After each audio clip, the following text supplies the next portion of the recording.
Hello, good day. Uh, Ngayon po, we're now in lesson number 8. By the way, my name is Jovon M. Montales. Kumukuha po ako ng kurso na Computer System Servicing NC2.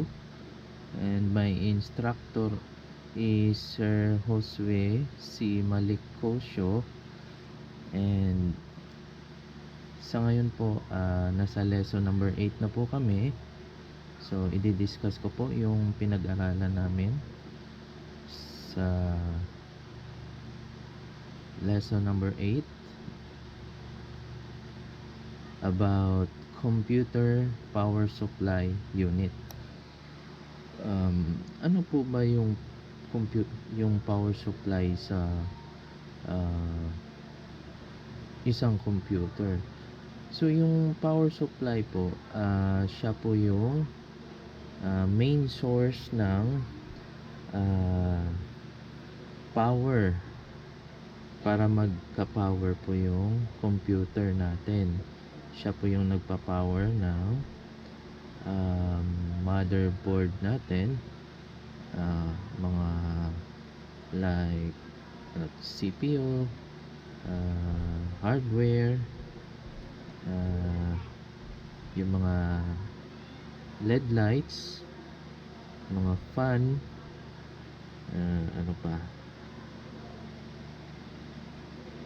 tapos yung power supply, siya po yung kino-convert niya yung AC to DC para masupplyan niya po yung mga voltahe na kailangan ng computer,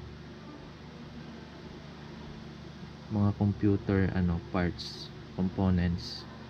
So, yung power supply unit, a power supply unit or PSU is an internal IT hardware component. Especially a power supply converts the alternating high voltage current or AC into direct current DC, and they also regulate the DC output voltage to find tolerance required for modern computing components. Okay. So, ito po yung power supply ng isang computer. So, ganito po siya. Ganito po yung itsura niya. So, sa sa power supply, meron po siyang mga socket, maraming socket. Yung mga socket na yun, ito po yung kinokonek sa bawat mga parts sa loob ng computer,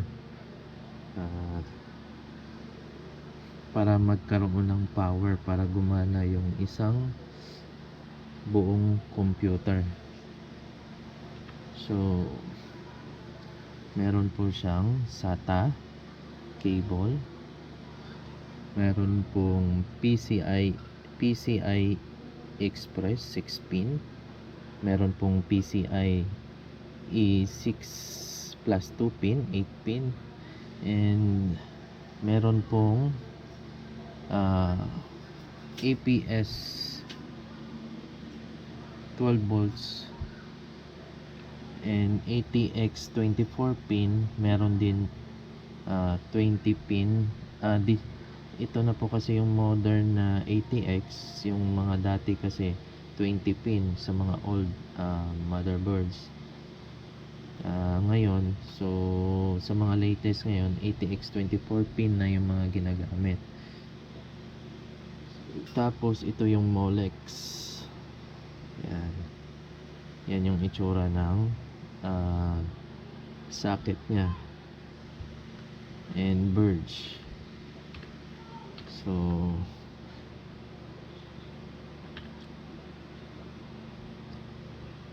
yung ATX pin meron po siyang 20 and 24. Ito po yung 20, ito po yung 24. Ito po yung old na ah, na socket. 20 pin lang siya. Sa modern kasi yung halos lahat na ginagamit na pin 24 na siya, 24 pin. Pero pwede siyang mapaghiwalay kung yung motherboard mo is 20 pin lang yung socket na pagsasaksakan. So, ATX pin, it allows you turn on the motherboard. Early models had a 20 pin configuration, while the current standard is now 24. Note that it still comes a block of 20 pins to which you can add a block of 4 pins. This is to ensure compatibility with older motherboards and their 20 pin connectors. So, yung itong socket na to para sa motherboards, para gumana yung motherboard. So, sa older motherboard is 20 pin lang. And yung current ngayon, standard is now 24. Pero pwede siyang matanggal yung apat na pin like this po. So, makikita sa ano. So, yung ATX pin, ginagamit ko ito para sa motherboard, para gumana yung buong motherboard, power supply ng motherboard. Yung ATX P4 naman, ito po yung 12 volts po siya. So this connector called P4 ATX or ATX 12 volts was introduced by Intel for Pentium 4, hence the name. It plugs into the motherboard and exclusively powers the processor, CPU po. So ito naman yung work nito, para may power yung processor. So today most motherboards possess 4 to 8 pins dedicated to powering up to the CPU. The latest standard for power supply makes use of an 8-pin connector, sometimes called APS 12 volt, made up to 2 times 4 pin blocks against to ensure compatibility with old motherboards and the classic ATX P4. So yan po. Yung Molex naman po, ito po yung itsura ng socket nya. So ito naman,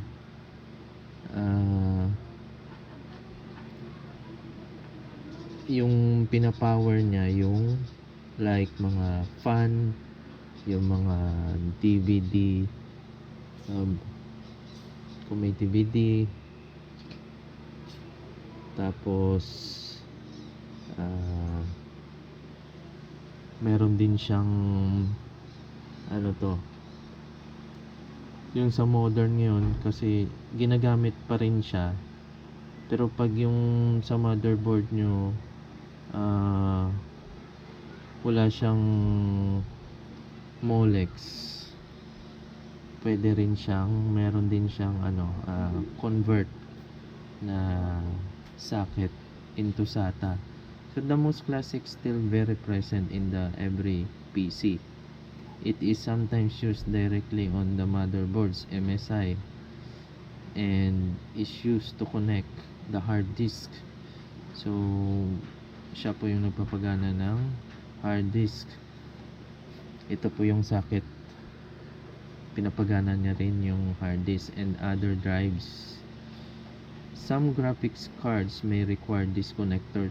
To note, the Molex SATA are easily available. Okay. So this is the SATA connector po. SATA connector has 15 pin. 15 pin po siya. Makikita sa picture. Power supply connector is one of the standard peripheral power connectors in computers. It is the standard connector for all SATA-based hard drives and optical drives. SATA power cables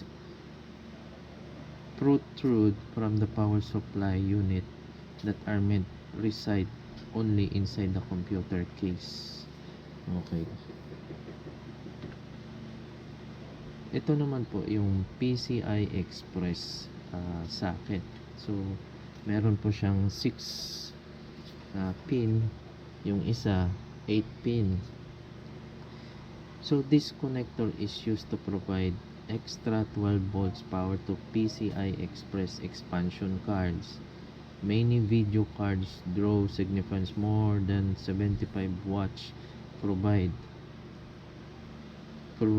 by the motherboard slots. So the 6-pin PCI Express power cable was created. So modern graphic card need more power.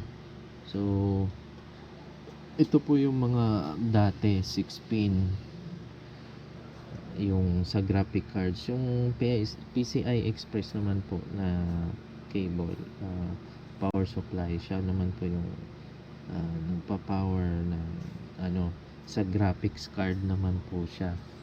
And ito po yung sa latest sa mga high performance graphic cards, so need ng more power, so dinagdagan ng dalawa kaya naging 8 pins. And so originally a 6-pin configuration and now available in 8 pins. If you plan to buy a powerful graphics cards, be careful on this point.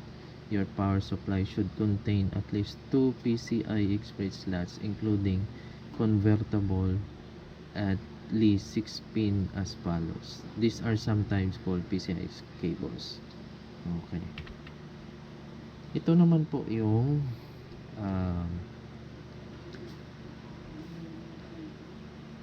cable adapter. If your power supply doesn't have an 8-pin connector, there are 6 to 8 adapters. Ito po, ano po siya, para ma-convert, para may pasok yung pin kung 8 pin o 6 pin. So ito po yun. And Molex to PCI Express naman po. So Molex magiging PCI Express po yung niya, kalalabasan. Yan po yung mga cable na convert na mabibili natin para magamit, para gumana yung computer pag hindi kasya yung sa power supply na socket. And dyan lang po nagtatapos yung ating discussion. Salamat po.